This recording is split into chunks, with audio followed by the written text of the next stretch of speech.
Salut à tous, bienvenue sur cette chaîne, Oh la belle famille. Ça fait un moment que je ne vous ai pas vu ici, que je n'ai pas posté de vidéo, ça fait plus d'1 an. Comme vous le savez, j'étais absente parce que voilà, je manque un petit peu d'inspiration et d'envie de faire des vidéos, et puis aussi de temps.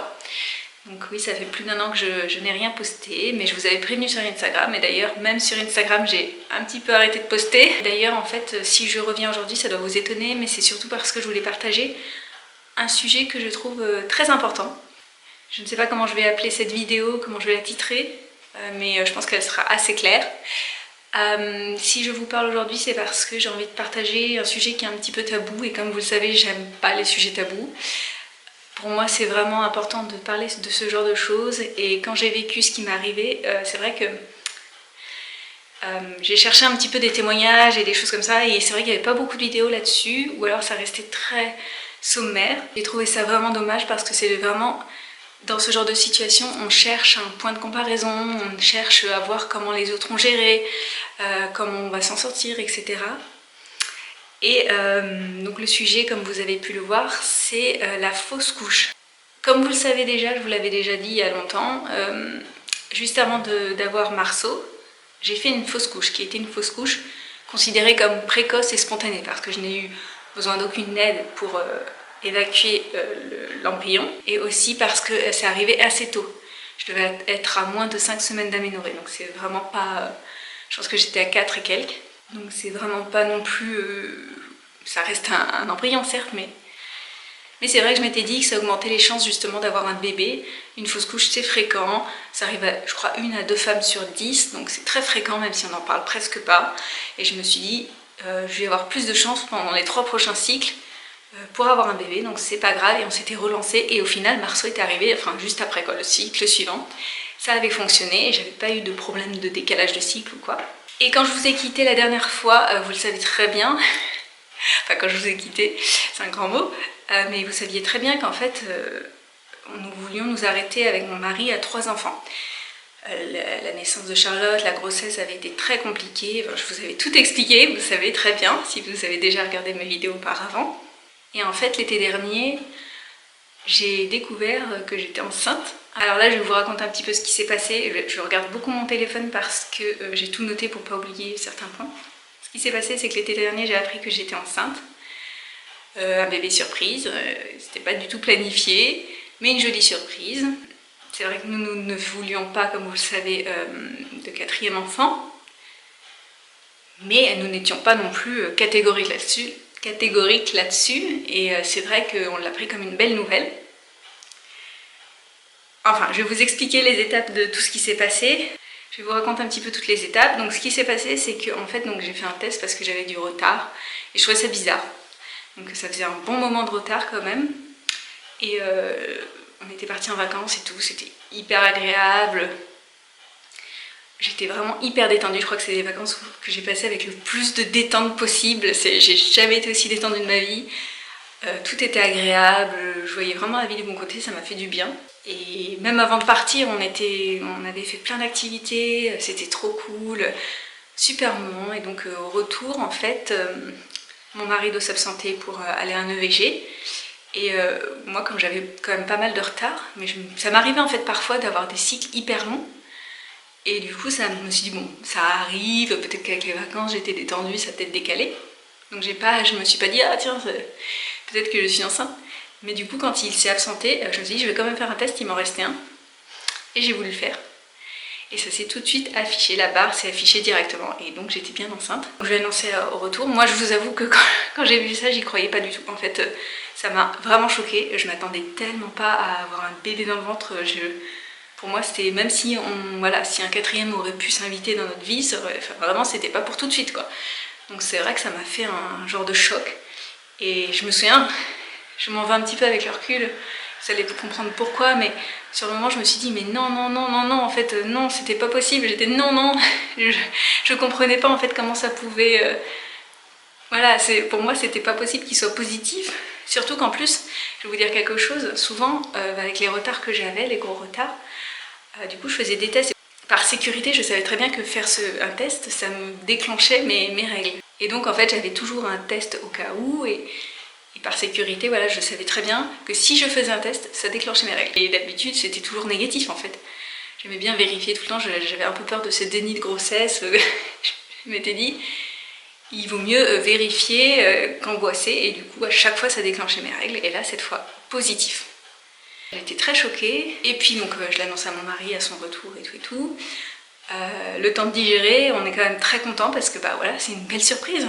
Je vois pas que ça comme une mauvaise surprise. Enfin voilà, on est mariés, on a déjà des enfants, on n'est pas, voilà, on est bien, on n'a pas d'inquiétude réelle à avoir, à part bah, pour la santé du bébé et la grossesse évidemment, ce qui était bien sûr une source de stress vu que j'avais pas pris de, je sais pas, d'acide folique. Enfin, c'était pas du tout prévu, donc je vous avoue que sur le coup je me suis dit oh là là mince. En plus j'avais bu beaucoup de bière et tout, de l'alcool pendant les vacances. J'avais pas mangé, enfin j'avais bien mangé, mais voilà, j'étais pas non plus en mode attention, préparation pour une grossesse et tout, donc j'étais un peu stressée. Donc ensuite je suis allée faire une prise de sang qui s'est révélée donc positive avec un très bon taux d'hormones. Et j'ai pris rendez-vous chez le médecin un peu plus tard, donc ça a pris quand même quelques semaines. Donc ma médecin m'a fait les prescriptions pour l'échographie, les analyses, etc. Tout ce qu'il faut faire comme d'habitude. Et ensuite on va en Roumanie pour un mariage. Et je vous avoue que j'avais un peu peur par rapport à l'avion. Je me demandais si ça allait pas être un peu dangereux pour le bébé parce que en fait j'avais assez régulièrement des douleurs dans le bas-ventre en fait, en marchant et tout. Et surtout en plus avec début septembre, donc il y avait pas mal de choses à faire, les activités extrascolaires, les sorties d'école, il fallait que je cours pour emmener les enfants, pour aller les chercher. J'avais pas mal de douleurs et du coup c'est vrai que je m'en voulais un petit peu, je me disais c'est quand même bizarre et tout, j'ai tout le temps mal et je prenais pas assez soin de moi parce que bah, j'avais des priorités quoi. Donc ça peut paraître bizarre dit comme ça, mais en fait, pour moi, comme pour Marceau, j'avais eu beaucoup de douleurs et j'avais pas le choix, il fallait quand même que je fasse ce que je devais faire. Et ça s'était quand même bien passé, même si je l'avais eu un peu en avance. Je voyais pas, même si j'avais mal, je me dis bon, voilà, il faut que je me repose un petit peu, que je prenne plus soin de moi. Mais je pensais pas que ce serait un souci, mais quand même, je m'étais dit, avec l'avion, peut-être que voilà, je sais pas, peut-être que ça va causer un problème pour la grossesse et tout. C'est vrai que j'avais jamais voyagé enceinte en avion. Donc j'avais demandé à ma médecin qui m'avait dit il n'y a aucun souci et tout. Donc j'ai écouté. Et en effet, bon, ça s'est très bien passé, le trajet de l'aller. Et une fois sur place, tout se passait très bien aussi, mais j'avais encore des douleurs dès que je marchais un peu trop et tout. Et en fait, j'ai commencé à saigner lorsqu'on était à la soirée. J'ai commencé à saigner. Je vous avoue que j'avais pas mal dansé, donc je me demande si c'est pas lié. Et je m'en veux un peu parce que c'est vrai que c'était super, j'ai passé un super moment, mais du coup je m'en veux un petit peu d'avoir un peu négligé comme ça. Je pensais pas en fait que... C'est bête, mais je pensais vraiment pas que ça pourrait provoquer quelque chose comme ce que j'ai eu, c'est-à-dire un décollement. J'ai commencé à saigner en fait. Et enfin j'avais déjà saigné un tout petit peu la veille, mais je pense que c'était juste parce que j'avais beaucoup marché. Et donc à cette soirée, après j'avais beaucoup dansé, donc c'était le jour suivant. C'est peut-être ça en fait qui a provoqué, j'ai commencé à saigner. Et je vous avoue que quand ça s'est passé, en fait j'ai vraiment réalisé, je me suis dit ah ouais non c'est pas bon signe. Je l'ai senti tout de suite en fait. Autant la veille je me disais bon ça arrive, bon, ça m'était déjà arrivé pour ma première grossesse. Mais là je vous avoue que je me suis dit c'est pas bon signe du tout. Donc j'étais un peu mal, même très mal, parce que je réalisais, je disais à mon mari, bah, je sens mal, je pense que ça va pas bien se passer. J'ai essayé pourtant de réfléchir, me dire mais non, positive et tout. Mais mon instinct me disait, c'est pas bon signe. Donc ce qui se passe, c'est qu'on rentre, on prend l'avion et tout, j'ai encore des petites pertes, mais ça va. Les pertes continuent. Donc je m'étais dit, si les pertes continuent trop longtemps, tu vas aux urgences et tu consultes parce que ça devient quand même un peu inquiétant. Normalement quand on saigne, il faut vérifier. Donc j'ai attendu un petit peu, j'ai écrit 5 jours. J'ai attendu 5 jours et ça continue à saigner, je fais on va aux urgences, surtout que je commence à avoir un peu mal. Donc là on va aux urgences, on fait des petits examens et tout, et en plus je devais y aller toute seule parce que c'était la période Covid. Mon mari ne pouvait pas entrer, en plus je me sentais pas bien. J'étais tellement triste d'être toute seule comme ça. Et comme d'habitude, en fait, quand il y a quelque chose comme ça, en fait, je fais bonne figure. C'est-à-dire que je ne montre pas que ça va pas, je montre juste que je veux savoir et que je suis un petit peu inquiète, mais voilà. la dame fait une échographie, je pense que c'était une gynécologue. Elle me fait une échographie et elle me dit qu'elle a du mal à voir un genre de semblant d'embryon. Mais en fait, la façon dont elle m'a montré ça, tout de suite j'ai compris, je me suis dit, soit il est en train de partir, soit il est quasiment parti en fait. Le bébé était il n'y avait pas de battement de cœur, il n'y avait plus rien. Et la façon dont elle m'a montré ça, elle m'a dit, bon, on vérifiera dans quelques jours. Vous prendrez rendez-vous pour une échographie, voilà, chez votre échographiste et tout. Et on verra si ça a bougé ou pas, parce que peut-être que ça peut évoluer, on ne sait pas. Mais moi, tout de suite, je savais en fait. Je savais que c'était quasiment fichu. J'essayais d'espérer un petit peu, mais du coup, ça a été assez dur à vivre parce que on voulait pas me dire concrètement ce qui se passait. Et je voyais bien en fait en cherchant sur internet, après coup, j'ai bien vu en cherchant sur internet qu'il n'y avait quasiment pas d'espoir en fait. Les jours suivants ont été très durs parce qu'il fallait que j'attende en fait. Et ça, je l'avais pas vécu pour ma première fausse couche, là c'était complètement différent, on était à plusieurs semaines, donc il fallait attendre et je continue un peu à saigner, donc il faut imaginer, ça faisait déjà une semaine que je saignais. Certes, c'était pas abondant, mais c'est voilà. Et au bout de quelques jours après cette visite aux urgences, là je commence à saigner abondamment, enfin ça devenait de plus en plus intense. Et le mardi soir, là c'est un peu l'apocalypse. C'est bizarre parce que je sentais tellement, le mardi, toute la journée je me dis c'est bizarre, je sens que mon ventre il travaille. Et le soir j'ai commencé à perdre je pense pas que ce sont des caillots, mais des grosses masses de sang. Mais genre traumatisante. Toute la soirée et toute la nuit je suis restée aux toilettes, je pouvais pas rester dans le lit parce que ça inondait en fait, ça inondait tout. Mes culottes et tout, c'était impossible, je pouvais pas rester dans le lit. Donc j'ai passé ma nuit aux toilettes à me vider de mon sang avec des grosses masses qui tombaient comme des genres de morceaux de foie. Et c'était très violent à voir, c'était un peu comme entre le violet et le rouge.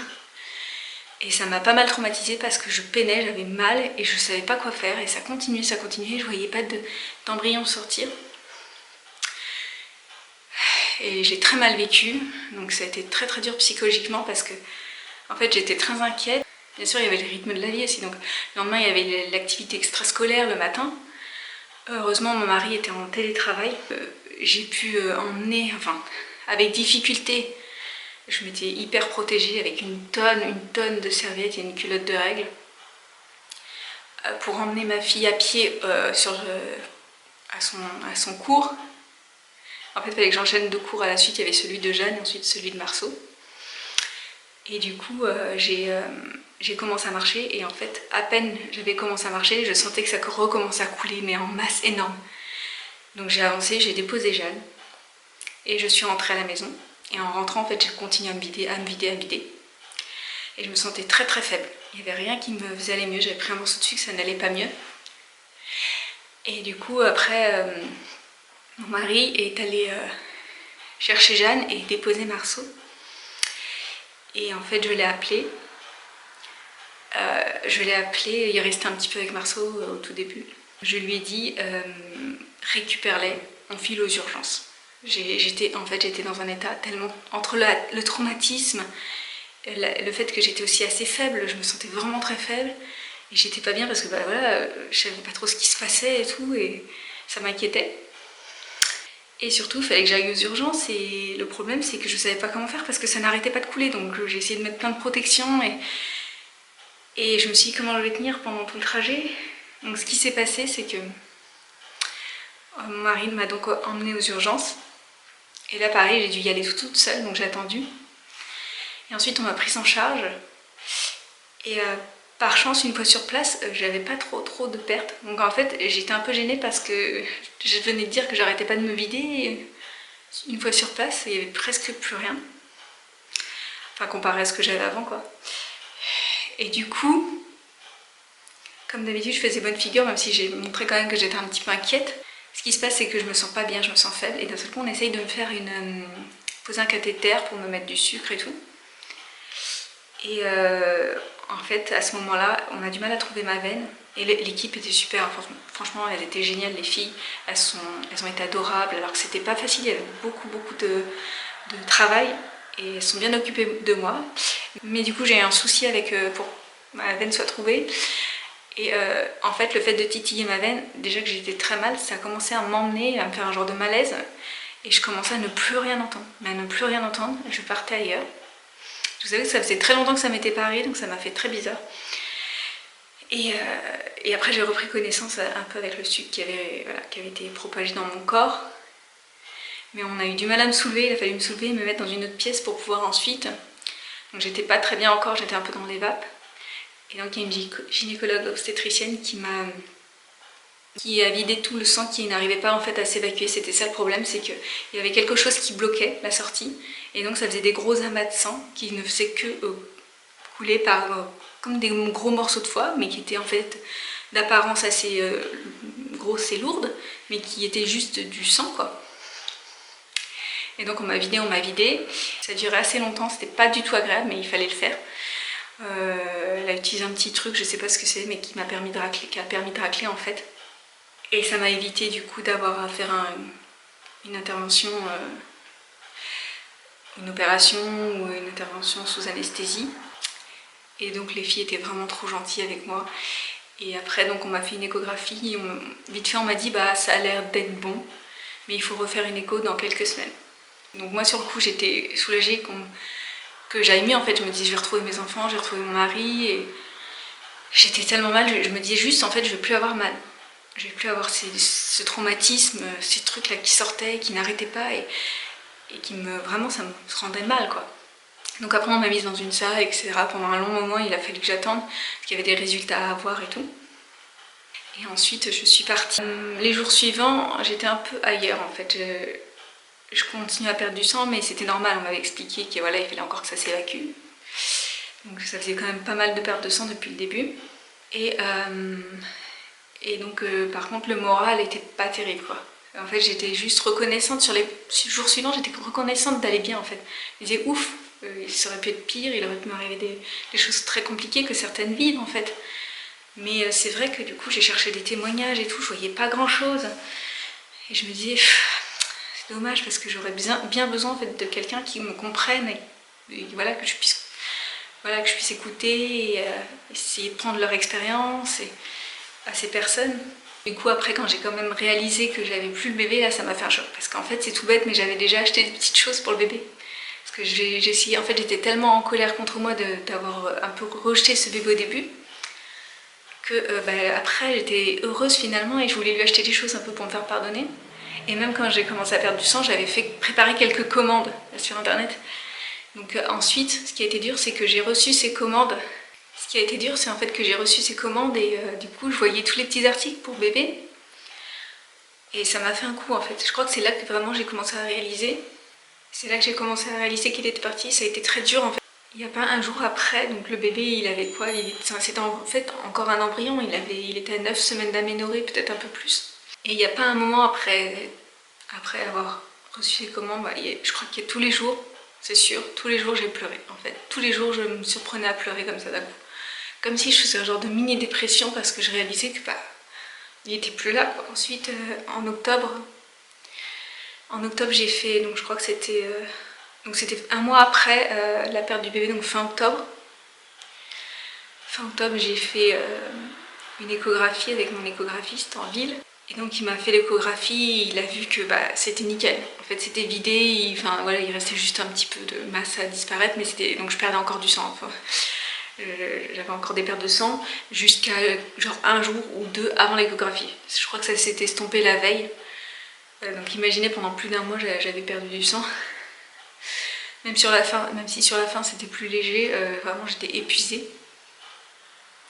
Et donc il me dit que c'est vide, quasiment quoi, et qu'il y a des follicules qui commencent à réapparaître. Donc tous mes cycles, même mon cycle se remet en marche quoi. Je vous avoue que ça m'a un petit peu rassurée, je me suis dit je vais peut-être enfin pouvoir... parce que je me disais peut-être que s'il y avait la chute d'hormones qui me faisait ça. C'est vrai que du coup j'étais un peu dans mauvais mood quoi, dans un mauvais mood. Voilà, du coup je me suis remise à dessiner, mon mari m'a offert une tablette pour dessiner. Donc j'étais contente, ça m'a fait du bien et ça me fait toujours du bien. J'ai commencé à arrêter un peu de pleurer tous les jours. Et par contre pendant tout le mois de novembre, quasiment tout le mois de novembre, j'ai eu encore des règles tout le mois. Donc mon cycle s'était remis en route quelques jours après avoir eu l'échographie. Et j'ai eu quasiment au mois de novembre que de ça. Donc imaginez, depuis septembre, je n'arrêtais pas de perdre du sang. Et après ça s'est remis en route tout doucement, heureusement. Donc voilà pour l'histoire. C'est pas non plus dramatique, parce que voilà, ça arrive à beaucoup de femmes comme je vous le dis. Mais c'est vrai que c'est le genre de choses qu'on voit jamais en témoignage, ou alors très peu. Je crois que j'ai vu 2 vidéos là-dessus en fait sur YouTube. Et je me suis dit que je pense que ça arrive souvent en fait à beaucoup de femmes. Et que ça peut peut-être aider en fait de partager ça. Et c'est normal, je pense que c'est normal de ne pas aller bien après avoir perdu un espoir de bébé comme ça, parce que on s'imagine plein de choses, même si ça fait pas longtemps qu'il est là, voilà, et on l'a quand même dans sa tête. Et ça m'a pas fait du tout, mais alors pas du tout la même chose que pour ma première fausse couche, où c'était vraiment plus rapide, et enfin je suis repartie sur un cycle et j'avais toujours un objectif d'enfant. Là c'était différent, c'était un bébé surprise.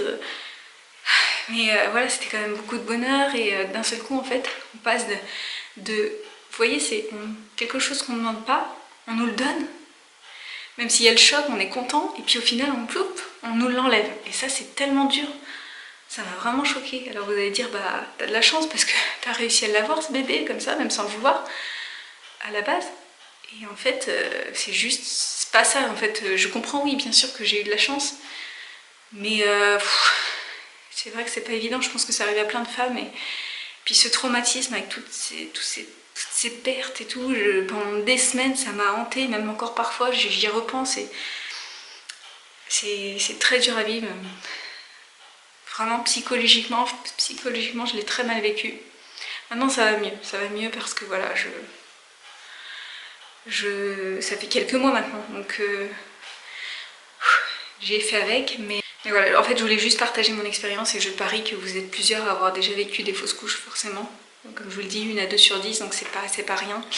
Et si vous avez vécu la même chose, partagez dans les commentaires votre expérience, parce qu'il y a d'autres personnes qui vont du coup tomber sur ma vidéo et qui vont vouloir lire d'autres types d'expériences, parce que voilà, on peut perdre un bébé tôt, comme plus tard, comme après la naissance. Partagez vos expériences de perte de bébé surprise, de tout ça. Ça me ferait vraiment du bien aussi de voir que je suis pas toute seule, même si je le sais, au moins, voilà.